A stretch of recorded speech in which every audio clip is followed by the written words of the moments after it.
Despite what he might tell you, Nicolas Uribe is one of the coolest artists that I know. I've been watching him for so many years on social media, as I know many of you out there have, for instance, on his Our Painted Lives YouTube channel. When I look at his work, it seems to me that he's an artist for whom his work comes straight from the heart. And in this episode of the Idiosyncratic Nightmare Podcast, we have the immense pleasure of hearing him talk at great length about the things that inspire him and his particular version of the artistic journey. Michael. Yeah. Wow, that's a classic, man. Flower paint. Hey, listen, I have a digital copy of that. That's a classic. Yeah. Just so you know, that if one is a fan, where is this? That's really cool. One is a fan. Man. I've had this since it came out. I remember I got it as soon as it came out. Nice. Yeah, loved it. Some good memories. Loved it. Yeah. Amazing, simply amazing. Steven Diamond. I know Steven, by the way, so that's good. That's so cool. I love that video. I remember I remember watching it religiously. So Nice, yeah. Thank you. That's a huge honor. All right. I'll tell you what. We're going to get started. I don't get started painting here. Oh. But one of the things I like to do with the top of the show is just ask our guests that if somebody didn't know you, how would you introduce yourself, either professionally, personally, however you want to put it?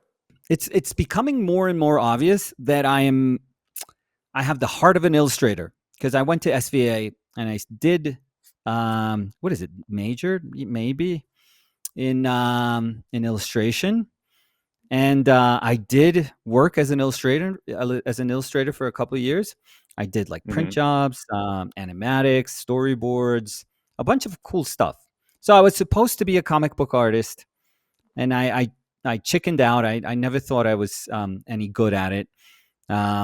Visual storytelling is one of the toughest things in the world. So I gave up on that very quickly to go to painting. And even though I had SVA had in its illustration department something, akin to a kind of traditional, somewhat academic kind of upbringing for us young artists. And but it was geared towards illustration. So it was more about picture making, I would say. And I fell in love with that immediately, because I realized that I wasn't good at telling like story, panel to panel or organizing a page. I gave up illustration for a long time because I missed painting, painting for the sake of painting, I guess. And it felt fine. It felt totally fine.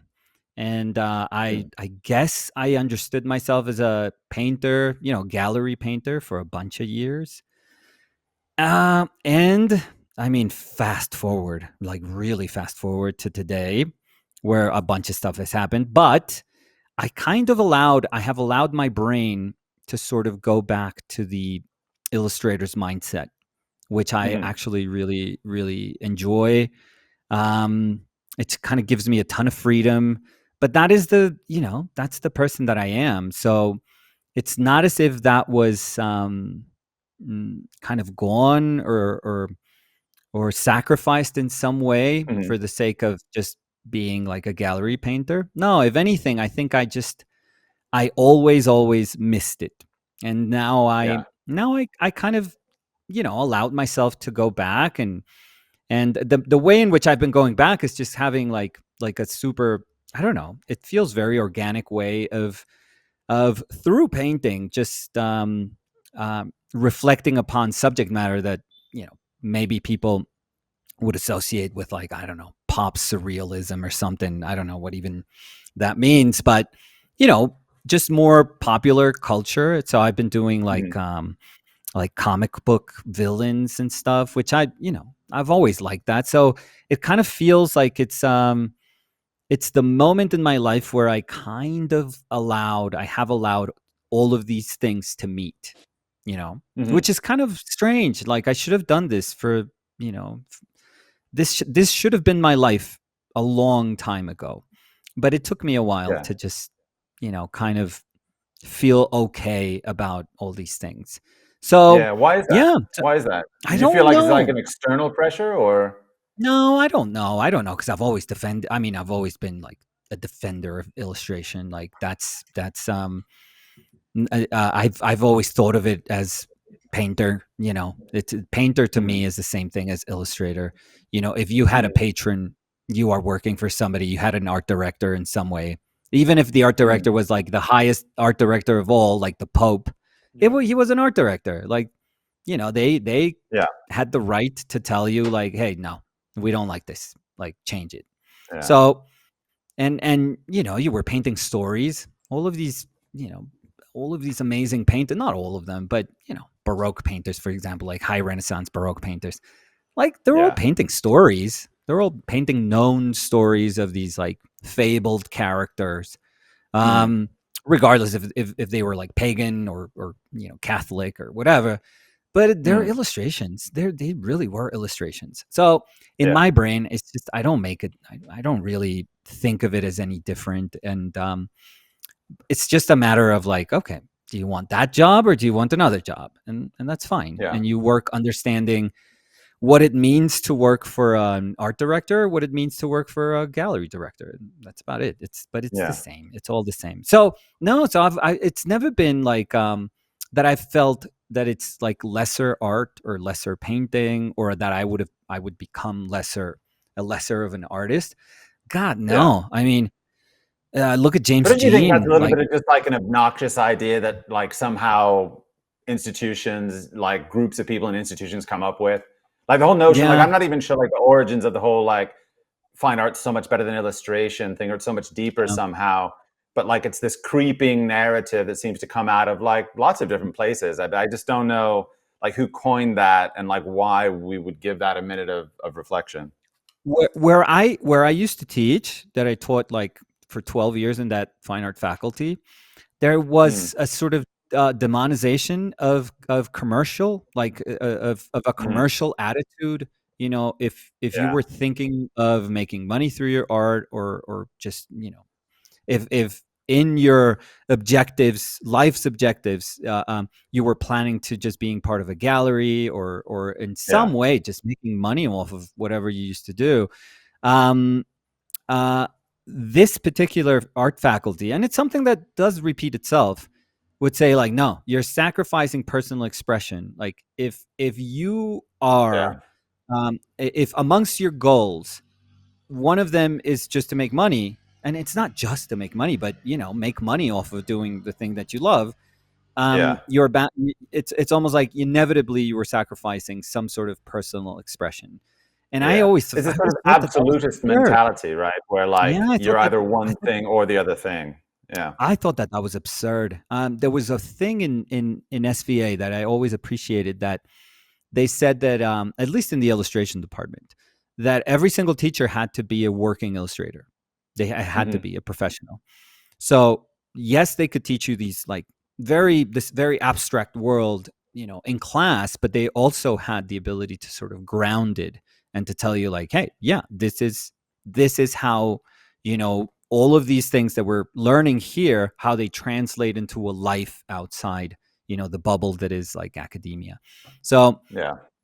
I always appreciated that. So yeah, no, but I was gonna say, like, look at James Jean. James Hmm. started doing literally comic books. I forget if he started doing. Well, I know Fable. He was doing all the Fable covers, but I think he was doing like what was it? I forget. I forget. But he was doing covers for comic books. Eventually hit. Became very popular with Fable, and that's where he just blew up. That is his Hmm. origin story. And then Yeah. the rest is like, okay, James is like an enormous, quote unquote, fine artist now. Mm, Incredibly successful. Like, he's he's mm, he's got one of those lives that if you could say, okay, what does that mean when you're incredibly successful, you could point at him and say, okay, that's what it yeah. means. So Yeah. um, I think the next step above that is just being in a Taschen book, or it's something like that. But that's it. So, and he started with comic books. So it's a beautiful kind of lesson that shows you that, yeah, it doesn't, It doesn't matter. It honestly, it doesn't matter. And if anything, there's a market in comic books that is just so ridiculous. I mean, it's sometimes it feels bigger than the art world. Collectors in comic books, and a bunch of like, I don't know, somewhat nostalgia driven stuff. Yeah. There is an enormous market there. It's just that we don't, Yeah. It's not that we dismiss it. It's just that we don't explore it because we think it's like a whole different beast. But Well, I love the relationships that develop in it, like the relationship that people have like with their favorite comic artist, like that's something I look on, I think, wow, it's like really, really beautiful, in the way that people say, like, if you ask your average comic enthusiast, like, who's your favorite artist, they're like, they've got a list of 5, 10 that they're going like, I'm super passionate about it. And these are not necessarily people that are making comics. These are just appreciators of the genre, right? Like, whereas, I mean, I've known a lot of people that like painting and like fine art and so on. And not to denigrate like that relationship either, but it's very different, right? Like, I love that passion that exists in comic art, in, I guess, like more lowbrow, for lack of a better term, kind of art form. They develop a different kind of relationship with people, and I really love that. I really envy that. Music as well. Again, not better or worse, just very different. It's very, very different. Then people are like incredibly faithful. I mean, they expect a lot from you, but incredibly faithful. So, but that's been my life too. When I was younger, it was awesome when I was young that I used to look at like Kent Williams, or Phil Hale. And I used to see them as like these, like, super rock and roll artists, like very weird, because it wasn't just traditional comic book stuff, but it was just like, where you felt that it kind of broadened like its horizons a little bit, and it was just stepping into this painting realm. And and life is cool because I've been able to like meet them, and I had a show with Kent Williams like years back, and it's incredible, like getting an email of Kent like saying, hey, I'm going to do a drawing show, and I thought of you, and would you want to be in this thing with me? And I was like, oh, are you kidding me? This is nuts. And same thing with Phil Hale, like people that I literally like, covers that I used to look at when I was a teenager, and you feel that they're so far away, like they're so far away, and they're just cool people. They're just like regular cool artists, and eventually life giving me the chance to meet them, or even like Magnola. Even though my relationship with Magnola is weird, because we do communicate. I have the Facebook messages to prove it, because of course it has to be Facebook. But it's very, very direct to the point, very simple. And he's always vague. He's always vague, which I love him and hate him for it. Because I've always been like, Mike, I would love to do a Hellboy cover or anything that you're working on. Just give me like a B cover, not just, don't give me the cover. Give me the other one. The one that's nobody's going to buy, but it doesn't matter. And I'm always like, Mike, I would love to do this. And he's like, it would be amazing. It would be amazing if you did a cover. And that's it. Yeah. And he won't say anything else. Nothing else. And I'm like, was that like a yes? Was that a soft no? Was that a Hollywood, no? Because it sounds like it's kind of leading like, oh, it would be amazing, like ... if it ever happened. Right? It's like, what, Mike, let me give you a glimpse into my brain. So the conversation, if it kept going, I'm talking as if Mike watches this, but maybe he will. Yeah. So if the conversation, Mike, if the conversation kept going in my brain, it would go like, I was looking at your paintings, which I've sent him plenty, by the way, plenty. Yeah. And he's been super nice. He sent me a drawing. I sent him a painting. I sent him books. Anyway, so it's nice. So the conversation in my head is like, Nicolas, I saw your work, and I have this project that's going to be, 8 months. So still a ways to go, but I think it would fit your work super nicely. And I'd be like, Mike, I would love to, I know you're sort of an art director type also. Mike has been known to like, tell you like, okay, these are my little thumbnails for the page he gives to a bunch of artists. And I'll be like, just, you lead the way and I'll paint it, and it'd be a dream come true. Just, send me all the info. And Mike would be like, right away, I'm pressing send right now. Well, not like that, but you're hoping. Because it's him that would have to be really vague, right? He'd have to be like, I think I'll send you something. ... Yeah. Yeah, right. And then know. I star that email and then look at it every freaking night. It's never getting I love what this answered. has turned into. It's like a therapy session for you, and you're like, oh, you don't know which by the way, Mike Mignola, for anybody who doesn't know, like, he's the creative Hellboy, right? Yeah. And he's fantastic. Yeah. He's one of the best like visual storytellers ever in comic books. Like the way he paces a story, he tells a story is insane. And his design like ability and design in the sense that I enjoy thoroughly, which is like simplification. Woof. Yeah. It's like he's an encyclopedia on how to like simplify shapes and just maintain their essence, keep them exciting. Like he could just he could do like a little skull in like 4 lines, and you go like, oh, that skull has character. I don't know how you do it, but that has character. Yeah. So he's an absolute genius. He's a legend, absolute legend in comic books. Of course, he's done like his IP has been.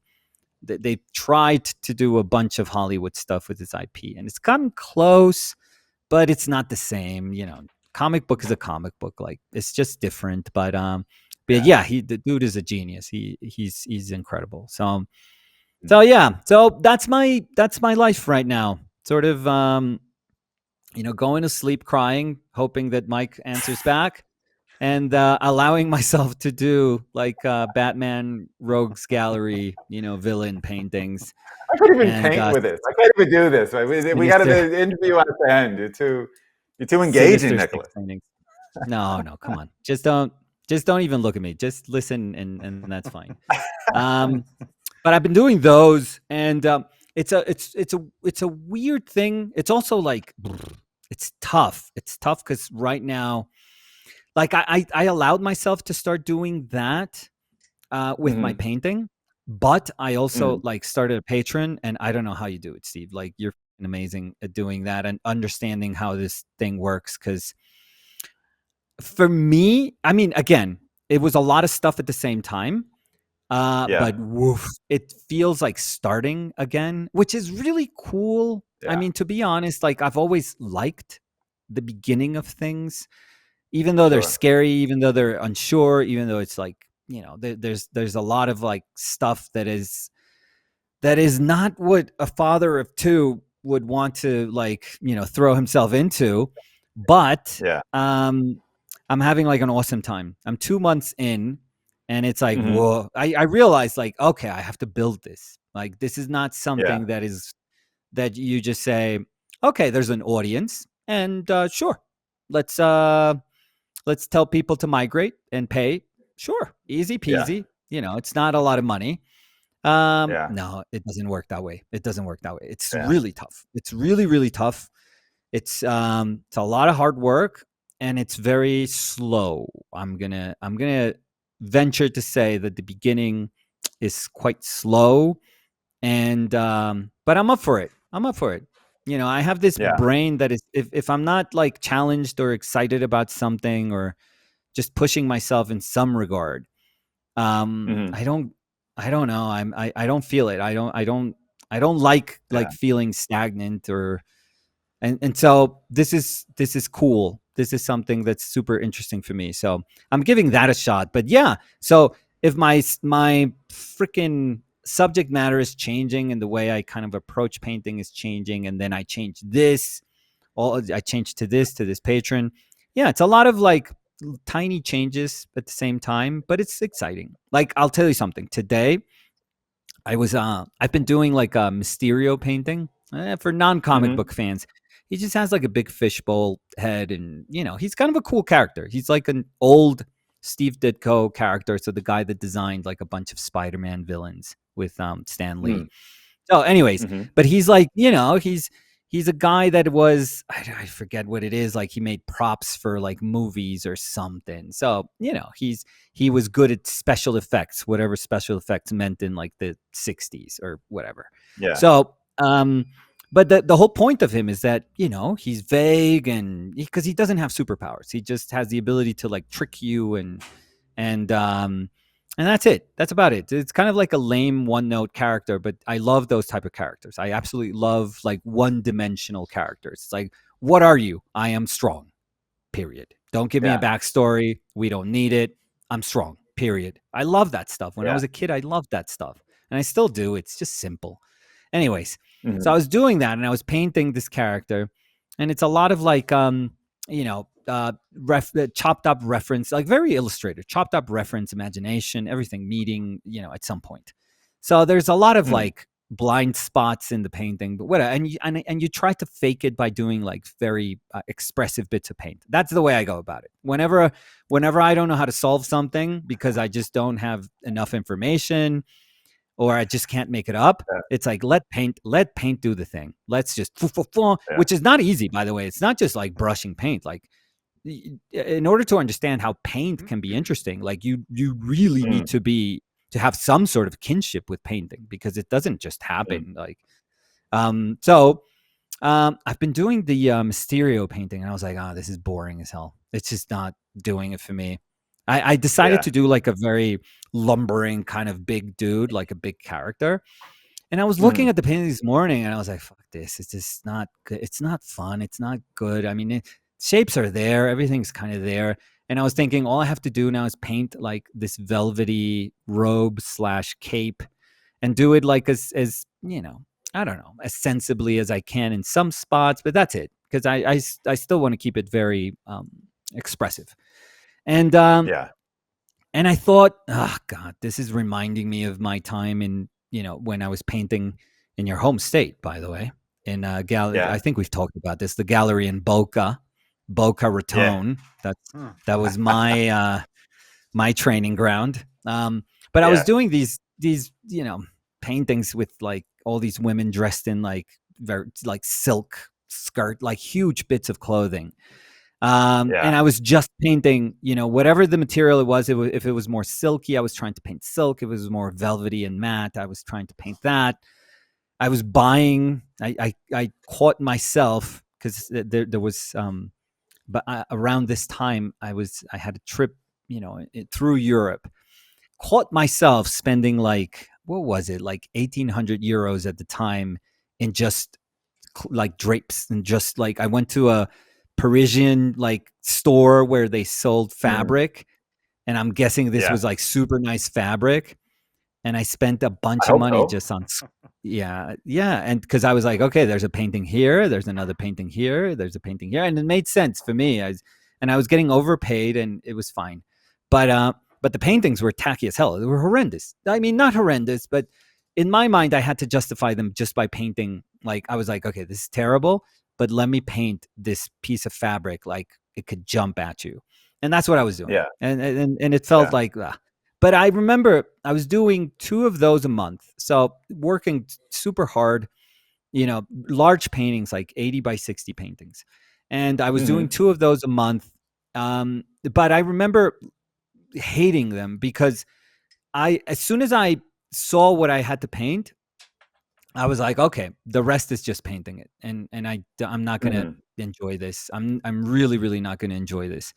So I had that, whenever I have that feeling that I'm not excited with a painting, but because I just kind of like tell myself, okay, what is this thing missing? And in my brain, the only answer that I can come up with is like, it's just sitting down and painting for like 20 more hours. I'm like, oh God, no. God, no. I can't do it, man. I just don't. I don't have the patience. Maybe I could do that when I was younger, or I don't know. But I don't do that anymore. I just don't. It's boring. It doesn't, like, if I can pre-visualize a painting in my brain before I even start painting it, there's something wrong. There's something off, and I just don't. That's not why I paint. Like, I need to feel excited about every single session that I paint. I need to tell myself, like, okay, what do we have to do? What's the problem to solve today? What are the challenges for today? And just attack them. And if that creates new challenges, great. It's that sort of thing, but not just execution. I mean, that's fine. I totally understand it for other people. That's incredible. And there are paintings where the execution is just exquisite, and that's amazing. But you just need the personality. I think it has nothing to do with wanting or not to work hard at a painting. That's kind of dumb, because painting is a million different things. So for those people that have that ability to just paint the most ridiculously beautiful paintings, that's amazing. That's awesome. I just don't have that personality. I don't. I've tried it. I've tried my best at it. I just don't. I don't have that. I don't have the patience. So so I was looking at my Mysterio painting today, and I was like, fuck this. It's not right. So I just took some like horrendous green color that I bought for, I have no reason why, and just put like scumbled green on top of it, and then scumbled like a darker green, because he's supposed to be like this. I don't know. He's always has like a puff of smoke, like toxic smoke or whatever, that can make you hallucinate or something. It doesn't matter. But I was like, okay, let's grab some green, freaking scumble it on top. And of course it ruined the painting. It's like, oh geez, what are you doing? So I was like, what's going to ruin this even more? With this thing hadn't even dried. Like, it was like sinking in for like a couple of, I don't know, not even an hour, I feel. Yeah. And I was like, okay, let's just do a glaze of umber on top of this whole thing. Let's push everything down. Just push down this whole thing. I'll see what happens tomorrow. Like, maybe I'll just sand it down and then repaint, whatever. And I put umber. I had some Galkid, got some umber, and then glazed umber on top of everything. And it started to look cool. And I was like, you know what? This is kind of looking ridiculous, but kind of cool. This looks like an old. So in my brain, I was like, this looks like an old poster. Like, if this dude was like supposed to be part of like the movie industry or something, I don't know. This could be like his old poster, and it could be like a wanted old poster or something. I don't know. So my brain was like, half justifying the fact that I was like consciously just ruining a painting.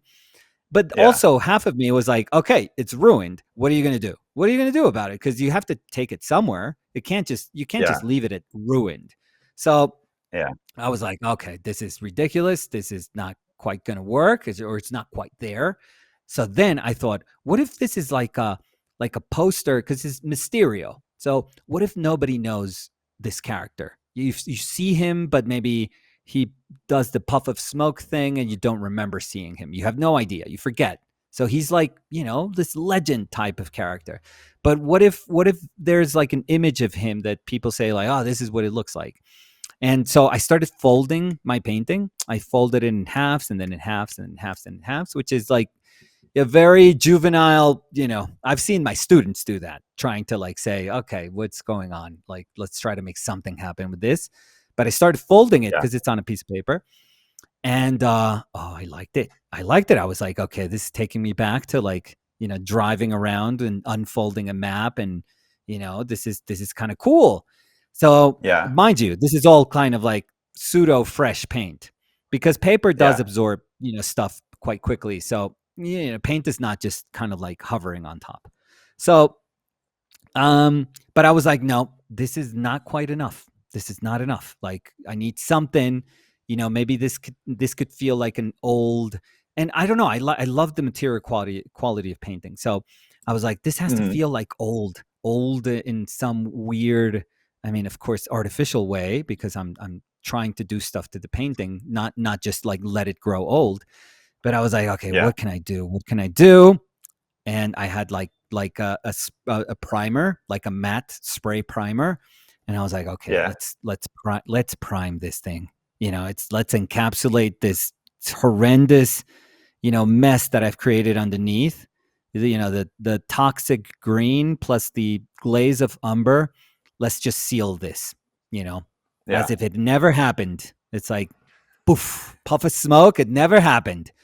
So I went outside a couple, like maybe an hour and a half ago. No, a bit more than that. 2 hours ago. Went outside, gave it a good, maybe 4 coats of that thing. So sprayed it, let it dry, spray, let it dry, spray, let it dry. Just to flash dry that outer coat. Which is this, by the way, I don't know. I mean, we're talking with 2 very technical painters. This, by the way, I think Michael has died for less. So Michael has been known to have a heart attack for less than this. If you didn't mix your hide glue properly, Michael loses hair. So this is probably like, oh Jesus Christ, what are we doing here? I was listening and thinking, trying to follow that. Don't think too much, Michael. Don't think too much. Don't please let it be, and you'll see that it's all fine. So flash dry that thing, and then brought it up upstairs and refolded it. Super sexy, by the way, the folds and everything. Oh Jesus Christ, it's good. And now it's looking like something. It's something. The good thing about this, I mean, it's a mess. It's a mess. And I glazed, and I also reglazed on top of it. On top of the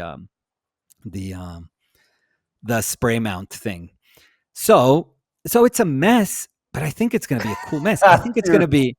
I honestly think it's a painting that will benefit from it being a mess. Like, I think I said this in passing. And now I'm starting to believe it.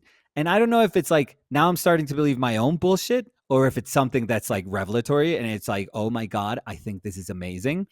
It's like, I think I'm going to love my work, 100 years from now. I'm going to be dead.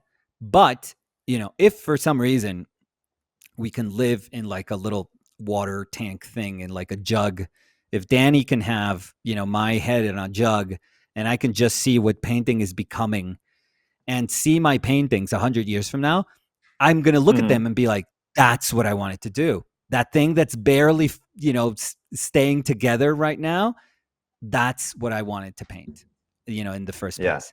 Like that's the painting that I wanted to paint. And I think it's true. I know it sounds like a little backwards and maybe I hope it doesn't sound like bullshit, because it isn't. It's like, I think I do. I think I love like setting something in motion and then just, then understanding. I have an understanding of how paintings are supposed to work. So I kind of understand all the things that I'm doing. Like the way the paint layer is going to be affected. I think I have a good sense of understanding what would happen, in the future. I'm not going to say what will happen, because maybe I'm making something insanely stable. It's like, it's so sealed, inside this like skin of artificial like cockroach, material, that the insides are perfectly preserved. Yeah. It's like I'm doing a mummy painting. It's like, those mummies that is like, Jesus Christ, this is like 3,000 years old. It's still like beating. The heart is beating. So maybe. But I looked, what the important thing is about this painting is that I looked at it and it just felt right. It just, the just traditional way of painting it wasn't taking me anywhere. And I've done traditional, I've done a bunch of these characters just traditionally painted. A lot of them are like somewhat alla prima-ish. I mean, most of them are like 2 or 3 layers. I've done even like under paintings for some of them. So I mean, I'm not the best at doing that, but I understand how to work. Now, let me pause you and say, like, they're all uniformly amazing. Like, literally all the stuff you're doing right now, it's just like knocking everybody's socks off. And I'm among that crowd of people that are really impressed. Yeah. You're very kind. Thank you. But I have to have fun with them. I have to be kind of happy with I don't know, with what is happening. And because in my brain, I'm like, really, dude, like you decided all of a sudden to do like Sinister Six paintings just to do like a painting that, that is just kind of barely there. Like it's kind of boring. Yeah. It's like, no, come on, take some risks, like do something with this. I don't know. I have no idea how long painting is going to be alive. So do something with it. But I think that's a good attitude with painting in particular. It's like, you know, we're at a time where it's either becoming like super like niche, I feel, or it's gonna die, or I don't know what's gonna, or nothing is gonna happen, and it's just the same. It's all the same, and we have like centuries and centuries of paintings that's just the same. It's all Yeah. no paint, not like nothing happens ever to painting. I have no idea which, Mhm. like, nobody knows, but still, if you don't know, just fucking go down swinging. Like, try something. Like, if you're not Yeah. satisfied, try it. Like, do something. Just don't stay still. It's stillness is terrible, I feel. Just if Yeah. you're not satisfied. And this is not like an objective stillness. I have no idea what stillness means, but I know when I feel it. I know when I feel like, Mhm. yeah, this is not enough. This is not, I'm not happy with this. Like, nobody could force me to be satisfied with something. Nobody. It's like, it's not your job to Yeah. tell me that I should be okay with something when my whole body is like, no, I'm not. I'm just not. It's just not exciting me in the way a painting should excite me. When I see, and it's not about contemporary way of understanding painting. No, Jesus Christ, no. It's like I saw, what was it? Like, it's gonna be 2 years ago that I saw like a Pradilla painting, Francisco Pradilla in El Prado. Oh my God, it was like this. They were parading this prince after his baptism. Pradilla is like a 19th century, historical painter. Like, he's Mhm. insane. You can't paint better than Pradilla. Um, and I've never seen this painting. I have like a 19th century Spanish historical painting book, which is amazing. And I have like a bunch of reproductions of that painting, but Mhm. I've never seen it. And El Prado were like, well, this is a small Pradilla show, but this painting has never been exhibited because it's a private, it's owned privately. And they were like, no, they Mhm. lent it for the show, dude. That painting, oh my God. I That's the have one. never, I mean, well, it's not, I mean, he has like, at the El Prado, he has the Juana la Loca painting, which is, it's insane.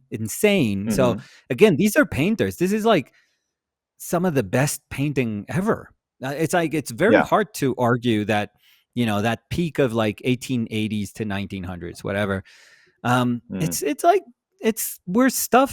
we're traditional painting just finished. I mean, it was all leading up to that, and it just led to that Mm. kind of apex of painting. And they had the right amount of like political support and state support or royal Mhm. support, whatever it was. But there was money, and there were people interested, and people would show these like paintings in salons, or grand like pre paintings or whatever. But they were, Mm. painters were respected. Everything just kind of met in the perfect place where all this, incredible painting just surfaced. So Mm. you can't paint better than that. You can't. So I've seen these paintings. I've seen a bunch of these paintings, and it's not just in Spain, although the Spanish painters, like historical painters, were particularly amazing. But Mm. but I remember just doing a trip through the whole of Europe, just finding paintings from this time. And there's great painters anywhere. If you go to Hungary, there's great painters. If Mm. you go to Poland, there's amazing painters. If you go to, what was like Czechoslovakia, that they had amazing painters. So it's like it was just the time for that sort of painting, and it's incredible. But this painting in particular, I had never seen. And I remember telling Danny, because we were together there in Madrid, and I was telling Danny, like, it's so disheartening to see a painting, because I know what he's doing. I know exactly how he's painting everything. Like, I can tell how he's doing things.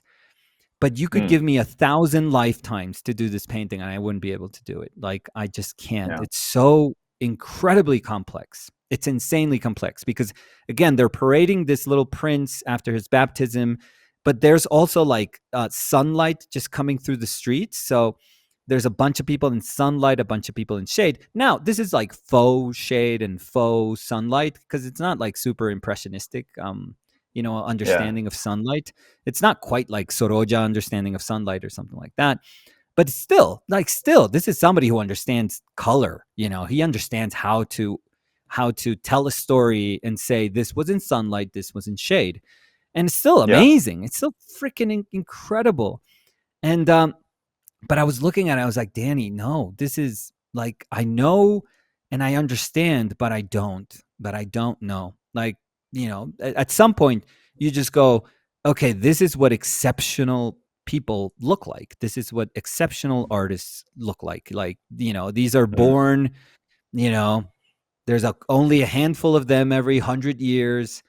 And so, you just have to accept it. You just have to accept these people are just special. Jesus Christ, they're just different. They're very, very different. So, yeah. So sometimes you just have to be a fan and just look at paintings and be moved by them and feel like, wow, this is incredible. So in my gut, it's not like I'm not moved by these things. Jesus Christ, I'm moved to tears by these things. But it's just like if whatever I'm searching for lies elsewhere, and elsewhere means not just in the kind of plane of saying just paint that better or draw that better, which I totally understand. There's been times that my brain is like, dude, that hand is just not good enough. Like, you can draw that better. Like, you can 100% do that better. Try it again. And if it doesn't satisfy me, I'm like, try it again. Or if the head's not turning, or if something is off, I'm like, no, don't be okay. Don't just tell yourself that you're okay with this. Try it again. But there's other times that I'm like, no, it doesn't, like, what I'm searching for doesn't quite reside in just things being faithful or right or just, it's like, try harder. It's like, no, it's not try harder. I don't think so. Sometimes it's like, it's different. Sometimes it's like I'm searching for something else that lies kind of outside the painting, and I don't know what it is. But I know that if I'm not satisfied, I have to search for it. I have to do stuff to the painting, even if it means risking its like stability, I guess. Yeah. But I'm super open to doing that, I think. So yeah, so that's the moment where I am right now. I mean, nice plateau, I feel. But Nicholas, I don't know where to go from there, man. Like, I have all these questions I wrote down. I'm completely flummoxed. Dude, you're almost done. So you're almost all right. done. I got a question for you. Here's a question, Nicholas. I actually prepared this question. I wrote down questions. Dude, this is one of the questions that I literally wrote down that I'm going to ask you about. Okay. Yes. How, in your own words, did you become as cool as you are today? Oh, dude, don't be so lame. Are the other ones as lame as that one? They're good. No, the worst. They're worse. That's the best of a bad bunch. Oh my God, Michael, save me. Yeah. No, it's terrible. No. If we could try to make that, a little bit broader, so that it's no, I would say, and this is not about. I got you. I can't believe I got you with that one. That was like the dagger. No. But I would say, always be courageous with what you like. Don't ever feel lame. Don't ever feel like you're a geek or own it. Who cares? Like, I just put in my daughter's room because we're running out of room. This is how lame this is. Well, not lame, because I think it's like amazing. But I have no place to put any of my like comic book statues that I'm buying. Well, that I've been buying for a while. And so I was like, Fed, I'm sorry, Fed. This is going in your room. There's like a small table there. There's no other way. There's no other place to put it. No other place. So now Fed has to sleep with this this zombie Batman, like winged Batman. It's fucking amazing, by the way. Oh, it's so amazing. He's got like actual bat like wings, like long, and they sculpted them, or not sculpted them, but whatever the plastic they're using to print them, or to, I don't know. But they're kind of translucent, so it's super nice. So if you have it like backlit, you can actually see the light coming through like the membrane of the wings. And I was like, Fed, you have to sleep with this thing, like watching you. I'm so sorry. I just don't have, and it's kind of tall because he's like propped up against like a tombstone or something. I don't know. So, so you know what? Just have courage to say, that's what I fucking love. That is what I love. I could give a shit about what anyone thinks. This gives me like energy. It makes me excited. Um, I've always told Danny that even if it's a bad decision to buy one of these things, they're not hyper expensive, by the way. I've made worse choices in life, but I always tell Danny, you know what? This thing, just getting some of these things, is not about owning things. It's not about like stuff. It's just like, I love these things. These, like, whenever I have one, I look at it, I stare at it for days, months, whatever, and it's like I'm happy right there staring. I'm like, this is what excites me about wanting to be an artist, and it just fills you with energy. And you could do the same thing with buying artwork. Like, we buy artwork all the time, and it's exact same feeling. Like, you just look at something and you're like, woof, this is amazing. Like, of course I want a life where I can look at these things every day, every time I wake up, and it just gives you a wanting to keep pushing. So I don't know. So always be okay with that. Wherever that comes from, just be okay with it, and just fight for it also. I mean, don't fight for it. Don't be defensive about it. Some, like, people still find, those things cool. So you don't have to be overly defensive about them. But for yourself, just fight so that those things are true for you. I think that that's like a super cool thing. And especially, I'm like mid 90s, early 90s teen. So comic books were never cool. Like, nowadays, my daughter watches, like, my kids are cool.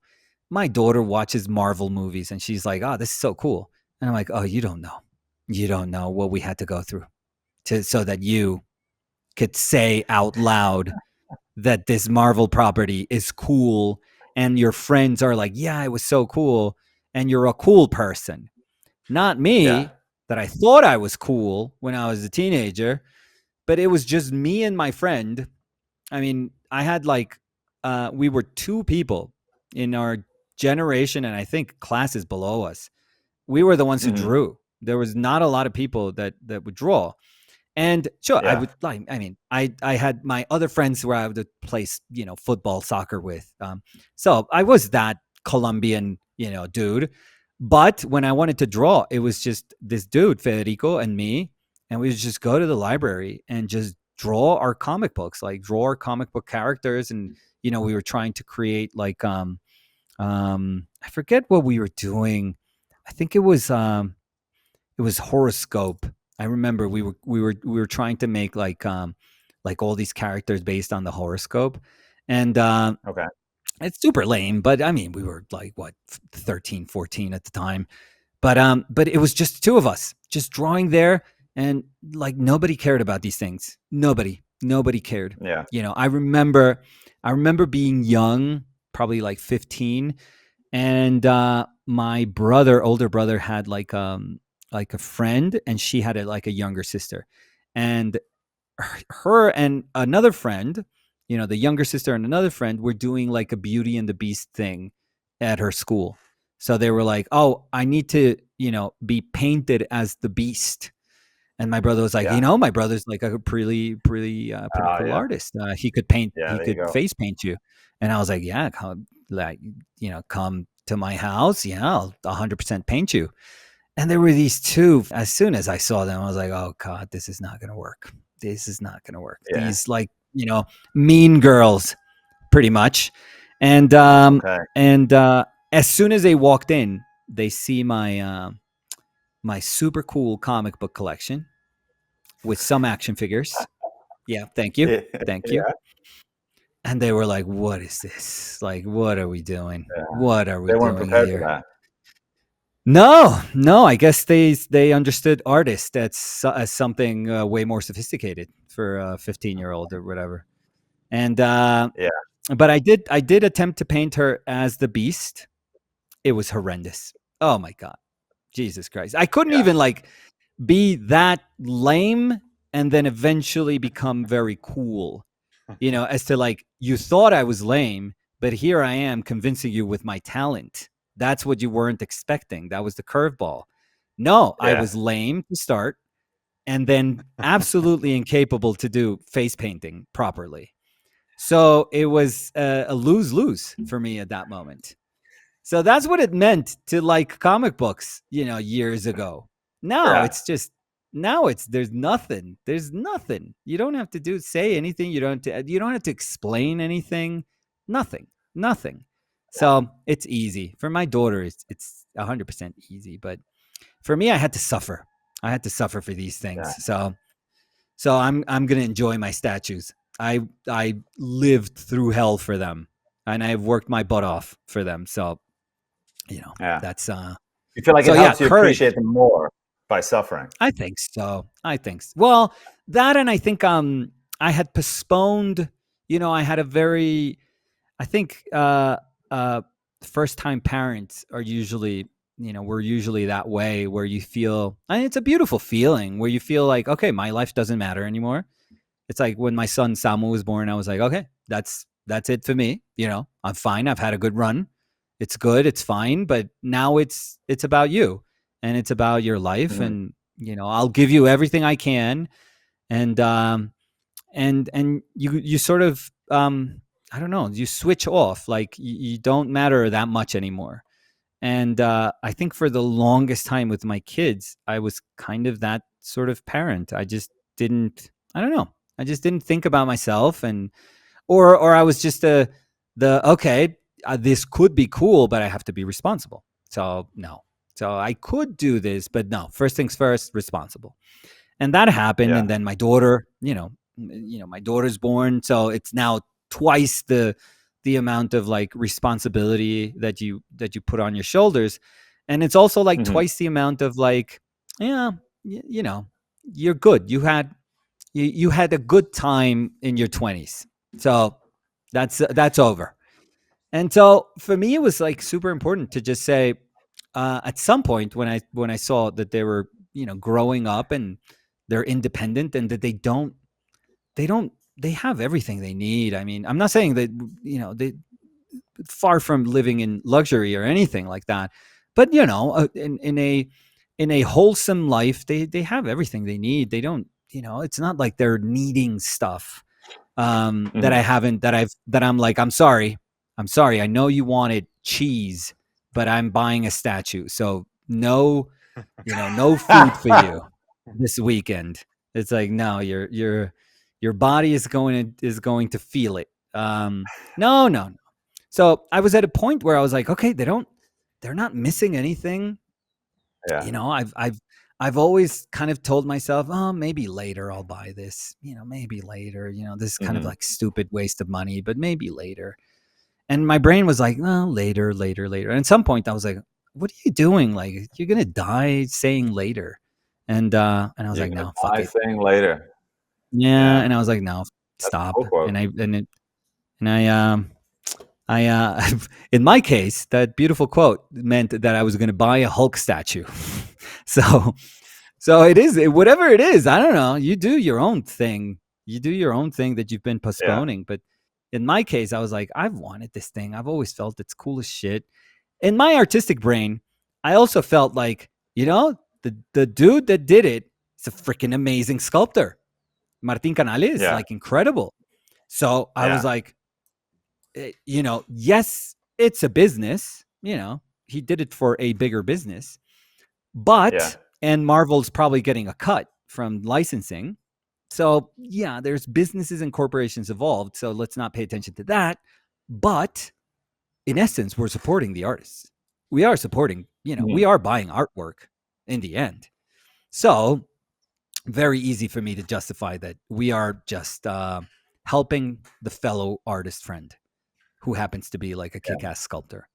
So yeah, so and I've met like a bunch of people that do these like figures and sculptures, and I think it's amazing. It's like this really cool world opened up for me. And I thought that I was like, well, Danny would say that I am sort of a collector. I don't want to say that because that would imply like a lot of irresponsible purchases. So let's Okay. not let's not say that I am. But I love these things. Like I see the stuff that surrounds me, and I'm like, yeah, this is so cool. Like I want this life. I want to be surrounded by cool stuff that cool people make. And I think that that's amazing. And I could care less like if I lose money. Like I know people buy these things and keep them in a box, and it's fine. And you resell them a couple of years later, and you make some money. That's fine. Whatever you want. Like do whatever you want. But I throw the boxes away. I'm like, no. If I was alone, I'd be playing with these things. So forget it. No, I want these things just because they're cool. So it's the same. It's the same with paintings. We just bought like a Sebastian Bishop painting the other day. He's like a young dude. Oh my god, that painting is so fucking cool. Like as soon as I got it, I was like, oh come on, this is freaking amazing. And I just bought like a Javier Velasco painting also. It's this dude from Argentina. Oh my dude. He paints like Iturria, which I don't know if it means something to you, but he's from South. Super expressive dude. Oh, amazing painter. Paints like that, sort of Dubuffet-ish also, kind of. So, that sort of painting. But he paints like old He-Man toys. And he just painted his room, his floor full of like these old He-Man toys that of course I had them when I was a kid. So I was like, are you kidding me? You're giving me like Arte Povera meets He-Man. So stop it. That's like I was like, I want this painting. And I've wanted it for the longest time. And it's just super tough like to get stuff from Argentina. It's they're mailing. I mean, this is from somebody stuff. from somebody from Colombia talking about like mailing the mail system inside Argentina is like terrible.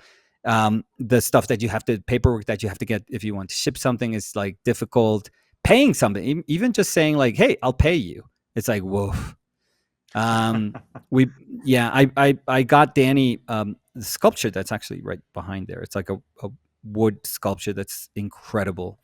Dude, took me like 8 months to try and figure out how to get this thing here, and eventually just an artist friend that's from Argentina had like a Colombian, like another friend of hers that was working here in Bogota. So I think she has like a Colombian husband. So she was traveling back and forth, and she traveled with this damn thing, which is like, it's not easy to travel with that thing. She traveled with that thing for me here. It was ridiculous. It was absolutely ridiculous trying to get stuff. But I just got that. And it's a painting that ever since I met that dude, met virtually, I was like, dude, I want something of yours. It's like, this is my life. You're painting my life. You're painting stuff that is like, it's meaningful to you because you're the one who's painting it. But trust me, this is meaningful to me. When I see these characters, it's like, I could name you all these characters. I could name you all the times that I was on the floor playing with these like little action figures. So it just feels like there is this kindred spirit, in the end of South America that's like, that we're bonded in some way and we share these like memories. And it's just so freaking cool when you just say, hey, dude, this is, it's awesome that you're doing this, but I want this. I need this. It's like, I need to celebrate the fact that that this is meaningful for the both of us. We do have limits though. I did write to Russian painter. And I'm going to say Russian. She doesn't specify. Who are we talking about? Who are we talking about? Well, she posted. Or maybe you don't want to. Maybe you don't want to like put her name out there because there's some. No. She gave me the price, and it's a little above what we usually pay. Well, what we're usually like responsibly able to pay. So I don't want to take the humble beginnings of patron. I don't want to turn the month's the month's pay into a painting and then figure out how I'm gonna pay for my kids' schools. So no, her name is Grigorieva Klimova. Grigorieva Klimova. Oh my God, she posted a painting of a woman's back. Oh, come on. Yeah. Come Yeah. on. Jesus Christ, it's good. Dude, that painting, oh, Jesus Christ, it has a little bit of fetching in it. A little bit of, you know that Australian painter, Ivor Helle? Ivor Helle? Yeah. Do I know Ivo Helle? Of Oh, course. he's so good. So it has that Yeah, it's a bit of vibe a to beast, it. eh? Oh, Yeah. it's so good. And that painting is, but this painting has this woman, and she posts some really cool stuff.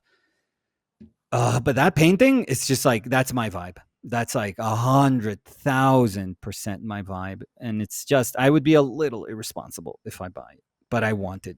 So maybe Yeah. I'll see if she can send it for a little bit less. But woof, that's good.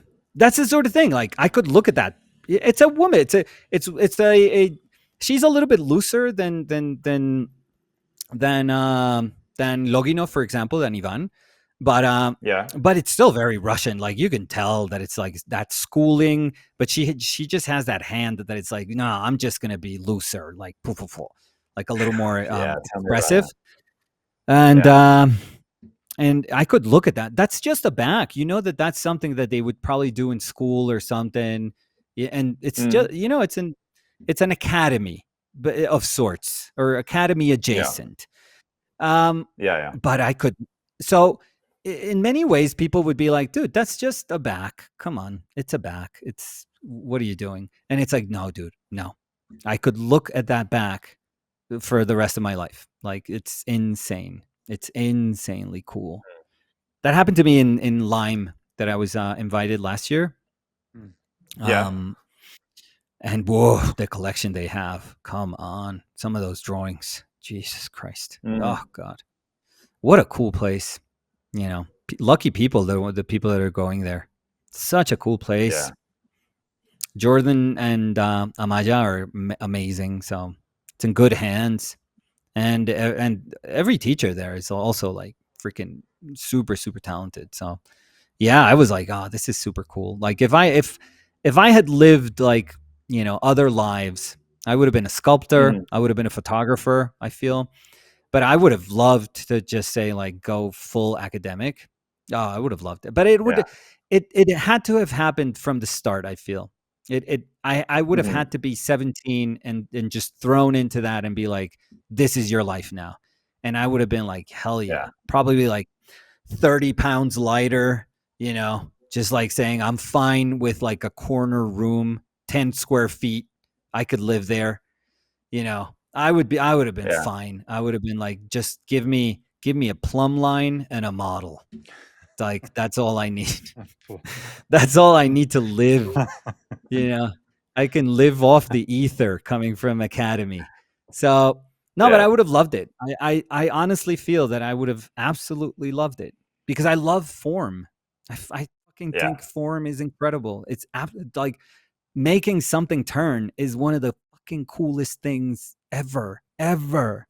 Yeah. So I Yeah. You love get a it. charge I from it. love Yeah. structure, form. Jesus Christ, that's all I Mm. need. So I think I could have, fared well in that life.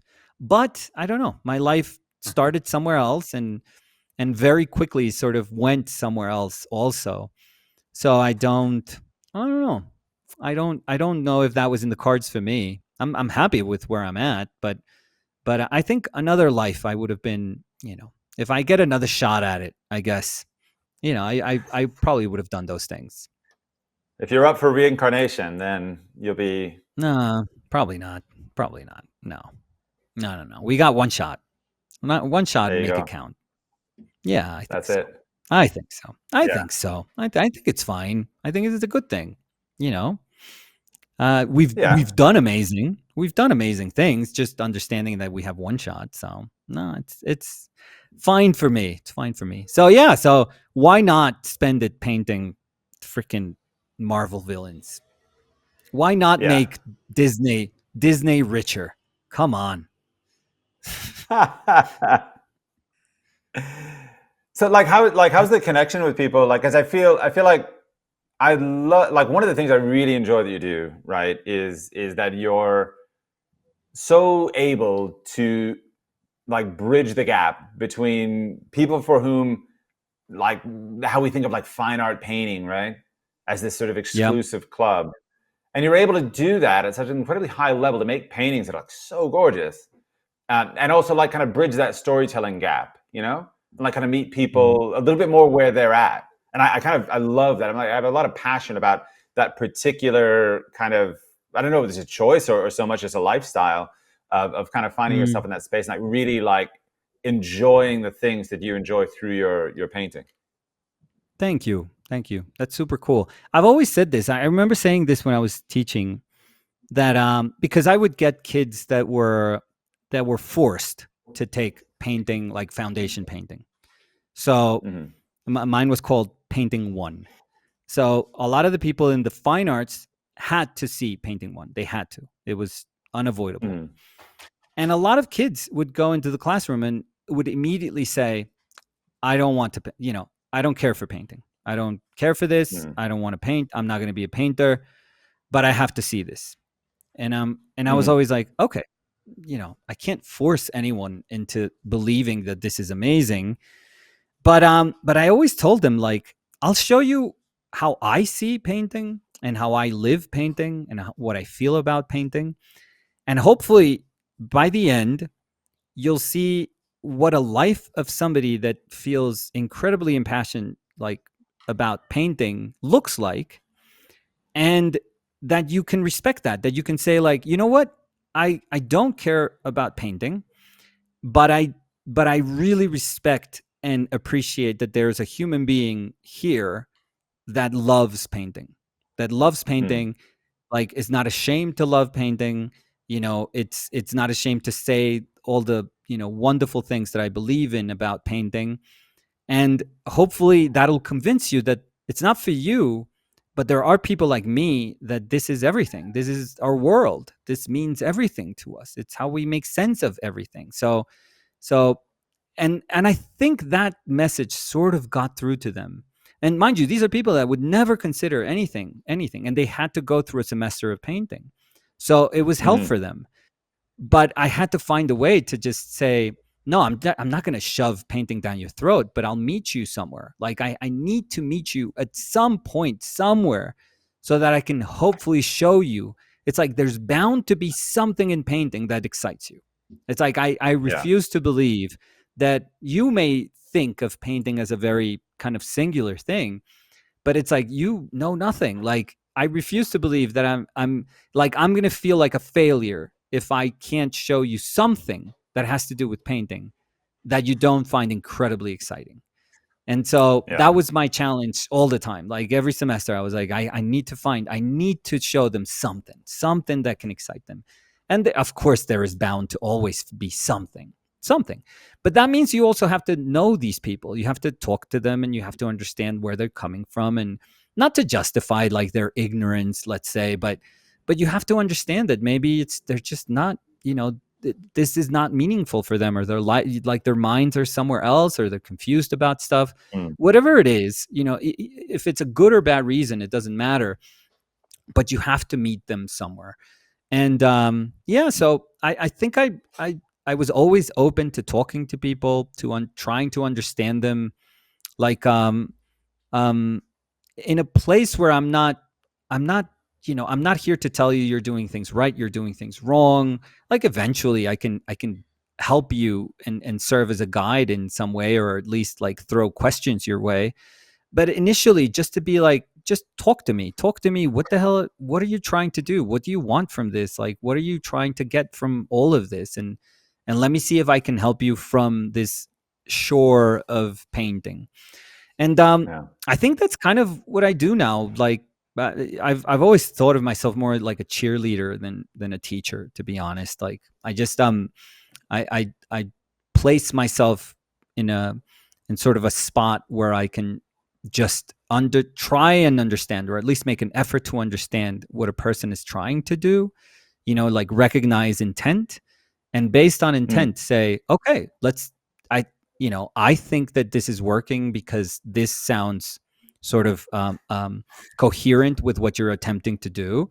Or I think like you are kind of straying away from what you're hoping to do because of these decisions that you're making. So let's see if we can adjust. Mhm. But it's always like you always have to try and understand that it's not you just, screaming from the heights of like the fact that you're a teacher, like screaming down to somebody that they're ignorant. It's more of like, no, I can meet you. I like 100% meet you. But you have to want to be met, so you as a student have to also want that to happen. But yeah, these things will work for sure if you open that channel of like communication. And I think Mm. nowadays I'm just, even for people that could care less about comic books or like these fictional characters, um I try to make it like, I don't, you don't have to read Spider-Man. I don't read Spider-Man. Like this has nothing to do with like me trying to convert you into something you're not. It's totally fine. But what I do hope is that you understand why I find this exciting. That's the one Mhm. hope that I want to get across. Like, that even if this is the most foreign thing for you, you can acknowledge that this is exciting for me, and be respectful. Like, hopefully, I think that when you acknowledge that something is important for somebody else, you're respectful. I think we're naturally respectful of those things. We tend to be less judgmental, and there's less prejudice, less biases, that flourish. But you just go like, wow, this is a passionate person that's doing something lovingly, and yeah, why am I not going to respect that? I'm not harming anyone. I'm not doing anything like, horrendous here. So, I'm not trying to tell people what to do with the way they paint or not paint, or their subject matter. Mhm. No, I'm just kind of sharing, hey, this is what I do, and this is why I like it. And this is like, if you want to go on this trip with me so that I can share with you why I like it, then that's awesome. That's really, really awesome. Um, it's the same thing. Like, not to bring Michael's flower painting DVD back, but Michael starts that thing sweeping the floor, dude. He's like, he was hardcore back then. Young Mikey sweeping the floor. It's Yep. like, if I'm gonna put some linen on the floor, this thing better be clean. Respect the linen. Respect the No, limit. but I thought it was awesome. Like, I could tell so many things about you just by watching that, and and I respect that, and I'm not the same way. I'm not. Like, I was freaking spraying like a painting, outside, and there were like little seeds of a tree that's above, the place where I was spraying it, that were falling onto the painting, and I was like, have to scratch them off, and and some of them I left. I was like, I guess these give character to the painting, maybe. Um, but as soon as I saw you do that, I was like, no, dude, this dude is different, but you believe in what you're doing. I mean, so much so that the freaking painting that you painted in that for that DVD is amazing. So, you were totally, this was your world. This was us taking a peek into your world, and that's amazing. And so I think that if you're just like a regular human being and you see somebody, who is um, letting you into their lives, then you just say, "Hey, thank you for that." And I, while I can't share some of these things that you do because I just don't have the personality to do that, I love that I can, kind of experience them vicariously through you. I think that was probably the coolest part of that video. It was just acknowledging, okay, I am not this painter. I'm never going to be this painter.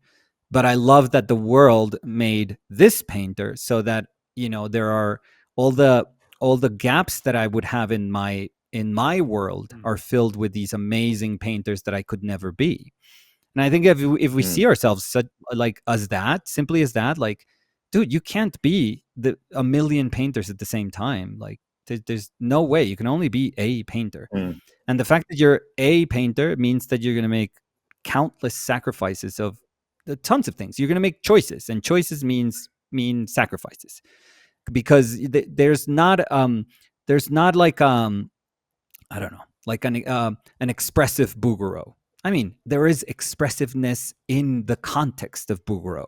Fine. But it's not like you could there's not a Buguro that looks like a George Baselitz or something like that. No, of course not. That's not. There's two different things. There's two universes of painting. So at some point you make choices, and choices mean that you go, that you take one road instead of 100 others. And the 100 other roads are meant to be taken by 100 other artists, and you just have to be appreciative of that, and not, I don't know, sometimes I see painters that just want to be all of it. I want all. I see a great painter, I want that too. And then you see, some woman kicking ass, and it's like, oh, I want to paint like her, and I want to draw like her. And it's not like, dude, no. Why can't they be awesome? Like, you don't have to be the 1,000, artist awesome being that encapsulates the whole of art. It's like, let them be awesome, and you do your own thing. Just you concentrate on your own thing. Like, yes, be moved by them. If they can teach you lessons, amazing with what they do, freaking amazing, and you can grow, great. That's fantastic. But let them be them. Like, don't. It's not your job to just butt in and try to not steal some of that, as if we're stealing like property, like copyright property or some bullshit like that. No, it's not. There's nothing like that. But it's like, I don't know. It's like us just wanting stuff. Like, well, I want to be that and that and that and that, and it's like impossible. That's impossible. So just concentrate on being the single artist that you can be, and just do that well. I don't even know. Was that born from a question? Maybe not. Or no, that was born. Yeah, I forget, dude. You wound Nicolas, me up. no, You said we have listen. Yeah. No, go on. No, you wound me up. You said 2 hours. I brought Michael's flower painting video, which is an hour and 50, by the way. So Yeah. it's less than the 2 hours. But no, you wound me up. You told me 2 hours. I'm like, I'm ready to go, dude. I'm ready. No, you're like, you've been. This has been the least amount of work that I've had to do doing it. It's fantastic, man. We should have you on every week, literally. Dude, you guys paint. You guys, I'll do the other stuff. Mike, how long did that painting take you? The flower painting? It was like Do you 2 remember? weeks, I think. Yeah. 2 weeks, Jesus Christ! But you make 2 weeks look like 6 months of painting. That's crazy. You have that touch with you. Jesus, it's ridiculous. Yeah, I don't know. I would have loved to paint like that. I appreciate it. Well, we all It's hard change. for me to concentrate like that now in old age. Yeah? Yeah. It's funny, isn't Very it? I mean, it's sporadic, funny, but it's not. Like, we grow. I was an idiot in my 20s. Like, and then you change, if you mature as a human being, why aren't you going to mature as an artist? It doesn't mean you're better. You know what's interesting about it, though? It's almost like, so that was in Argentina, right? And I didn't have any screens around me. I didn't have a phone. I didn't have a computer. I didn't have anything. So it was really like going back to another time, where now I'm constantly surrounded by my phone or computer or something. So I get distracted. Like, apart from this little project that we're doing, I can't focus for more than like probably 15 minutes on something. I'm just constantly going someplace, doing something.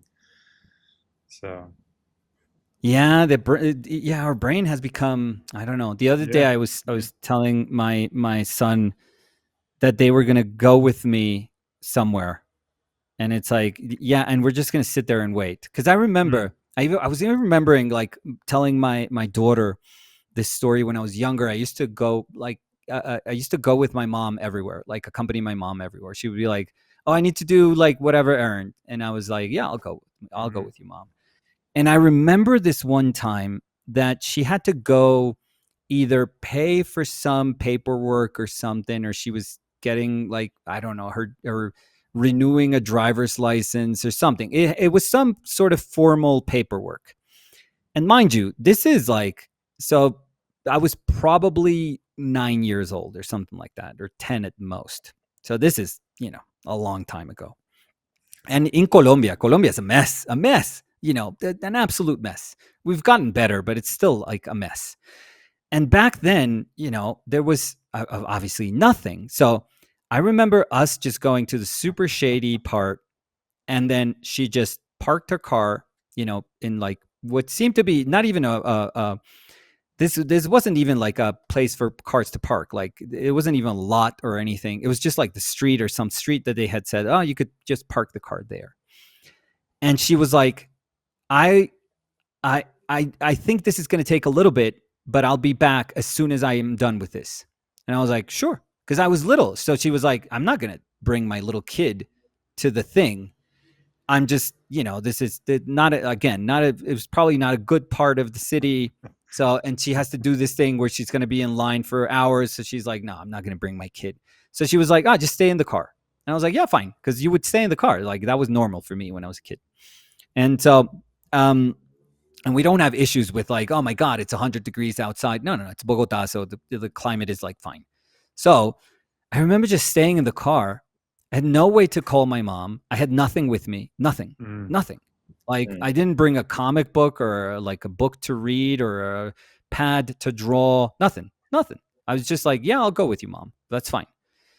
And so I remember this being like, it was probably 5-6 hours of me not knowing anything, nothing, staying in a car and thinking, I guess she'll be back at some point, And then time went by. And I was like, well, she's not here, but I am fucking 9. I'm not going to I knew better. I'm not going to just get out of the car and try to search for my mom. Like that would be insane at that time. So I was like, my mom set up to wait in the car. I'm just going to wait in the car. I'm fine. And I think I developed a degree of patience there that people go to Nepal to get that level of like introspection. I had to wait in a car when I was 9, for my mom. And I was like, I am fine. I'm fine. At some point, you go through all the feelings. You go through like, I think my mom died. I think I'm going to be here forever. I have no way of telling people where I live. I don't know where I live. I have no idea how to tell people where I live. So there's no cell phones. There's no nothing. I don't even know if I knew my phone number back then. I was so little. So I don't know. I was like, I guess she died and I guess I'm going to die in a car. But I guess I'll die waiting because that's what my mother told me to do. And then I remember her just being mortified, like coming back, and she's like, "I'm so sorry." And my mother's like a saint, by the way. I don't want to paint her on like this weird person. My mother is probably like the most amazing motherly figure you've ever, she's spoiled all of us. She's incredible. My mom's, she's still alive. She's amazing. So no, so she was, she just came back and she was like, I'm so sorry. And I could have never thought that that it would take this long, but I was in line and I just couldn't go outside because they wouldn't hold my spot in line and blah, blah, blah. So I was like, Mom, it's fine. I've reached enlightenment. It's totally fine. So, but nowadays I'm always like, I have to go to the bank. I'm going to tell my kids to come with me to the bank and know what it feels like to just be, in a line and wait and not do anything. Just look and listen to people and imagine their lives and just be observant and nothing. You don't do anything. It's like, but what am I going to do? It's like nothing. You wait. It's okay. It's totally fine. Like the world is going to be fine if you just wait. So I think it's kind of interesting. I've seen it with my kids. My son is he calls his generation like brain rot. Well, that's not what he calls it. That's what they call it. Like brain rot generation, that they grew up with YouTube and and their brain is just mush from it's absolute mush. So so they're kind of aware of it, and they kind of they're cynical about it now that they're older. But I think my son is like, no, we're broken. No, this broke us. This really genuinely broke us. And it's a sad tragedy, but it's I don't know. But now I think my son that's older realizes that there's other things that he needs in order to feel like he has a more balanced kind of life, which is good. I feel, but I totally get you, Mike. It's tough. Yeah, It's tough. it's crazy. It's tough, and we weren't born with any of this, so for us, it's like a candy shop, all like having like so much stuff, like so much going on. It's weird. I remember that. I mean, mind you, I went to SVA 95 to 99, but I mean, there was a library and there were books and like a school library, and it was New York, so you had everything at your fingertips in a sense. But I remember like weird artists, we only would get to know them because our teacher would show up with a book and or with a catalog. I remember David Soman showing us an Uglo catalog for the first time. First time I saw Uglo was with a little catalog from a show, which had like one of these cakes on it. It was either one of the breads or one of the cakes, and or not cakes. It was like a pie, and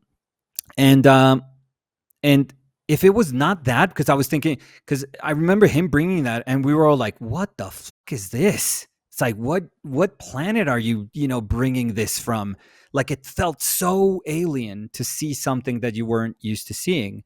Or I remember Max Ginsburg. His family was like, he was Jewish, and he was like a Russian Jewish. So he would travel to Russia at that time, and he would bring books. And he was the first person that showed us Repin, Ilya Repin, and Kramskoy. And he had a book on Repin and Kramskoy. And I was like, are you kidding me? Where the f have these guys been? Like, why do they teach us Impressionism? Like, this sucks. Like, why don't they tell us about these other painters? But it was stuff like that. Like, it felt so freaking special. It would feel so freaking special. I still remember when Steve brought, he was showing at Forum at the time, but I had no idea. But he brought his On Nerdrum book to class for the first time. And when I saw it, I was like, what the it's like, you can paint Baroque right now, and that's fine. Like, people think this is fine. And I remember this was my second year, so 96 when I saw Nerdrum. And I remember just booking it to like Barnes and Noble, and because we called with a friend that had a phone, and they were like, "No, we have a couple of books here in this Barnes and Noble that was close to school," and we just rushed. We just ran there like crazy to get a book, because a lot of us had said like, "Oh, I'm getting that book. Oh, I'm getting that book," and I was like, "I need to get that book." So we ran to the Barnes and Noble and I bought the book. And I was like, this is special. It just feels special. And now every time I take a look at like Instagram or Twitter or whatever social media you're looking, I mainly look and follow artists, and it comes from everywhere. There's this like young South Korean people that are drawing. Oh my God. It's like, how could you draw this good? And it's not like one, it's not like, oh, there's this girl. There's this one girl from South Korea that's amazing. It's like, no, there's like hundreds of them that are geniuses, that are so good. And you're like, Jesus Christ, it's too much. It's too much. I don't know. It makes you feel so small, so kind of insignificant. So it in a weird way, yes, they're, you also acknowledge that they're special, but in a weird way, you also go like, geez, maybe we're not special, because the whole world is full of people that had no idea they were this talented. So it's crazy. I think it's nuts. It does something to your brain. I think there is such a thing as like, I don't know, living in that little kind of bit of ignorance of saying like, hey, this is my small town, and whenever I can leave my small town and go somewhere else, I'm going to see like other painters or kind of understand what other painting means. I think that was good. I think that was good for us human beings. I don't think it's that healthy. I mean, it's exciting, but I don't know if a lot of people learn how to deal with the fact that there's so much. that there's so Mhm. much. I get, I mean, I am naturally a person that gets super excited by watching talented people just do their own thing. But at some point I find myself like thinking it's too much. There's too many good, like there's too many of us like doing this. This is kind of insane. And people are, whenever I think somebody's good, and then I see 10 people that redefine my definition of good because they're better than what I thought good was. And I'm like, this is crazy. So I don't know. I don't know.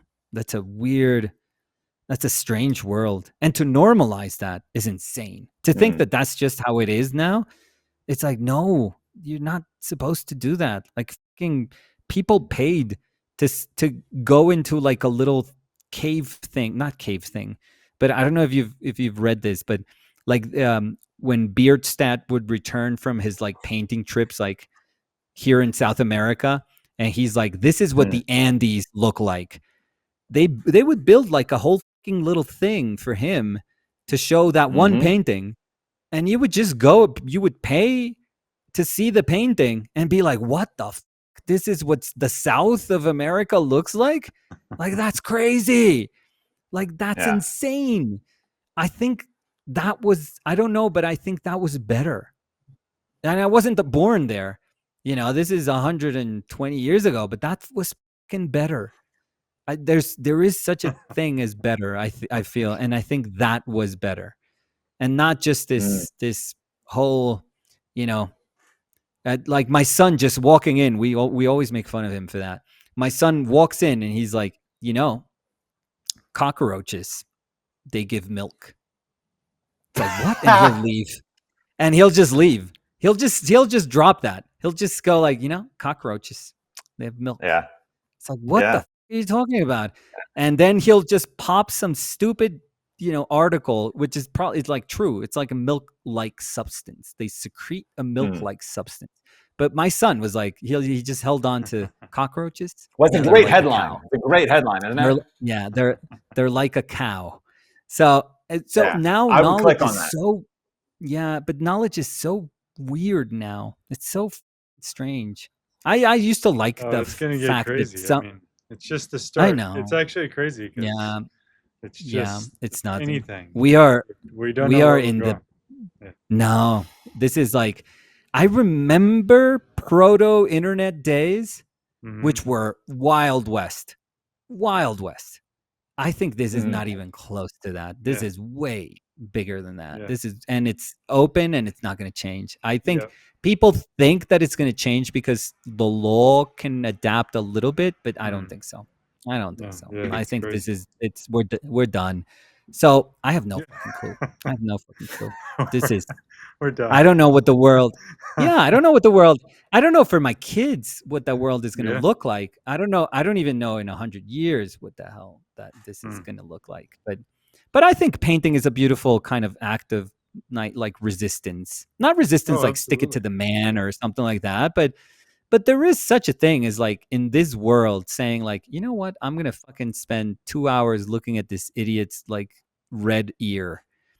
Um just because it's like, what are you getting from it? It's like nothing. Just I wanted to observe. I wanted to sit down and observe. That's all I wanted. I'm not trying to be efficient about anything. I just wanted to see how light kind of, you know, went through his ear, and that's it. That's it. I think that's kind of cool. I've always believed that that's very cool. It's just a weird thing to say out loud when people are trying to pay rent and, Mm. you know, trying worried about their health insurance, and it's just a, it Mm. sucks to kind of say those things and to tell people no, just have the, you know, have the courage to kind of be inefficient, to say no, I'm going to, you know, I'm going to stay still. I'm going to stay still when everyone wants to move. I'm going to stay still.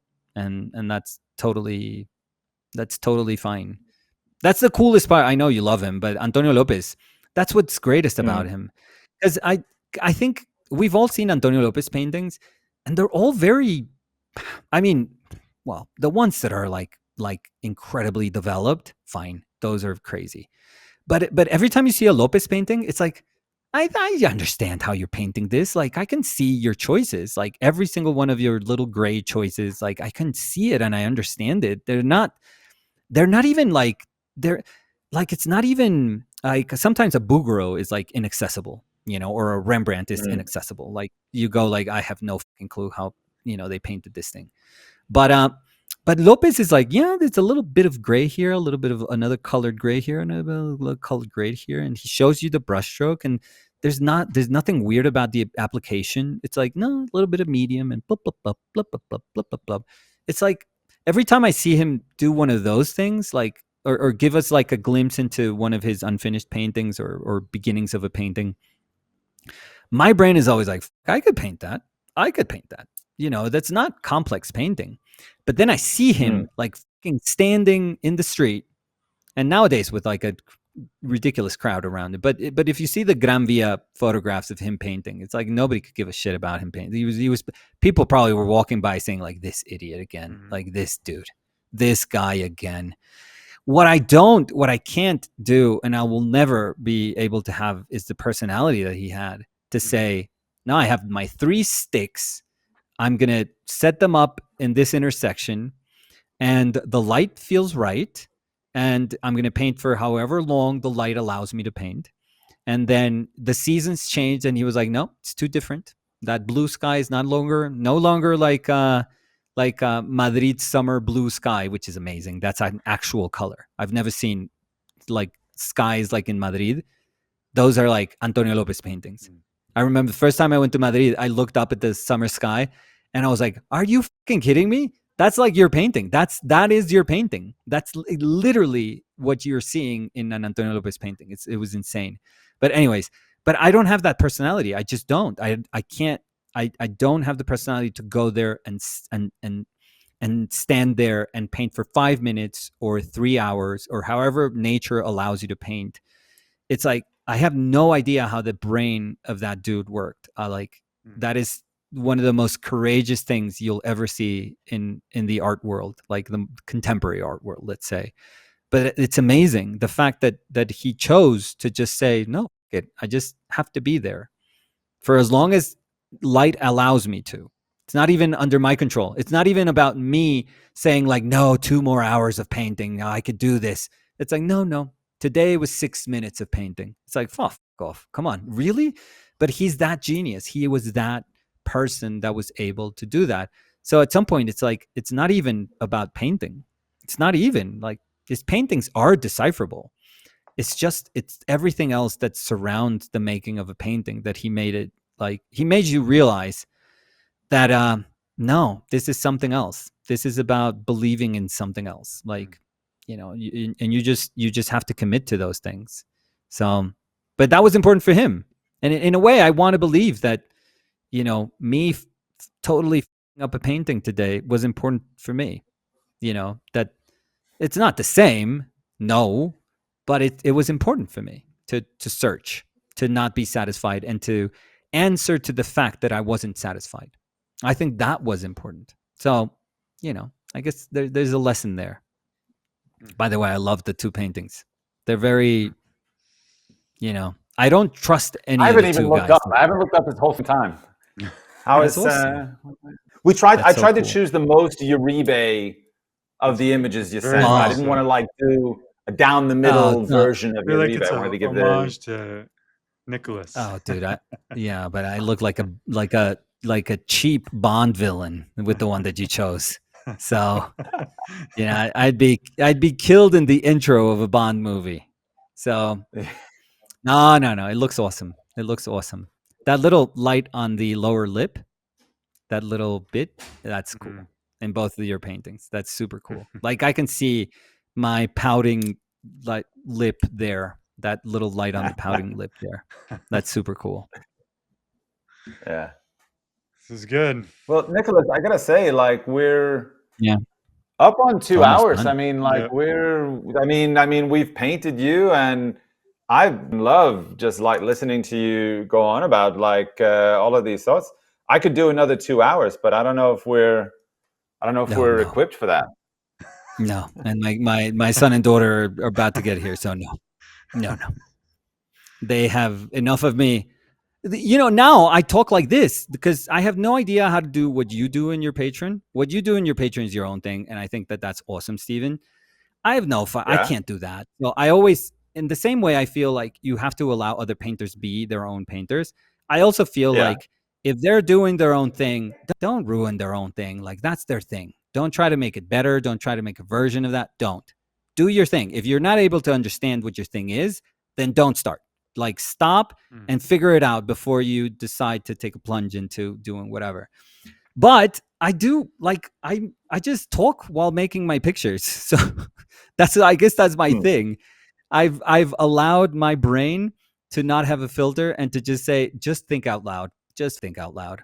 And that's hopefully Does what. Danny join you on Patreon as well, or is she doing her own thing now? Well, no, well, she's finishing like a wood carving that she was doing right now. But no, for now, our plan is that. But she was finishing that just now. She was actually like painting some stuff right now. We said this morning we were like, oh, suddenly we both decided to act like artists today because she was like, I need sandpaper, and oh my god, this is not working for this wood, and she's trying like to stain the wood, and it was like bleeding a little bit, and here I am smelling like primer that I had just sprayed outside, which smells horrendous. I hate that smell. And so we looked at each other. I came in and Danny was like, so I guess today we decided to act like artists, I guess. So it's fun. It was funny, but no, she's doing her own thing right now. But the idea is for us to be able to like have like at least a moment where we have a video for people. Cause I think a lot of people love Danny and appreciate I enjoyed what her all that role content. was. Yeah, you guys did. Yeah, and I always say that it would never have existed. It would have never just been if it wasn't for her. So Sure. so it's really, really cool. We just have to find like a way that it's not so much of me, because I think eventually people are going to just say, you talk a lot, dude. You talk a lot. God bless you when I feel like I need company, but I don't need to hear you so much every single day. Pay to listen to you talk. That's it. Yeah, I think if they have a right mind, they're gonna know that this can't be forever. So, so we got to give him at least Danny. Yeah, Danny will be the voice of reason and pause. So. Well, thanks for doing this. This is No, you guys are really awesome. cool. And obviously me just hanging out just so I could watch you paint. That's awesome. So that's Cool, man. super cool thing for me to see. So thank you for that opportunity also. That's so cool. Happy to have you. No. Still think that dude would mug me in the street. So I would change sides. Yeah. I would go to the other side of the street. Yeah. Just take my wallet. Yeah, and put it in my the next one we pocket. do with you, we'll do like the good guy. We'll do the actual Bond version, not the Bond villain version. I'll give you nice natural light. I'll search for a skylight in Bogota for the don't one you dare! skylight. Don't change a thing. I don't want to see any different version. This is the perfect one. I'll try to grow some hair. I'll go to Turkey, get some hair, and give you like something nicer. Nice academy. Nice. No, but thank you guys. Thank you for inviting me. This is good. A lot of fun. Thank you. That's all the show that we have for today. I want to say thank you so much to our guest, Nicolas Uribe. Of course, you can find Nicolas online. His YouTube channel is Our Painted Lives. Please remember that if you enjoyed the show, you can hit that like button. It doesn't cost you a thing, and it means a lot to us here. And if you want to make sure you don't miss an episode, please subscribe and turn on notifications. Anyway, that's all for me. On behalf of myself and Michael Klein, I want to say thank you so much for watching the show, and I'll see you in the next episode.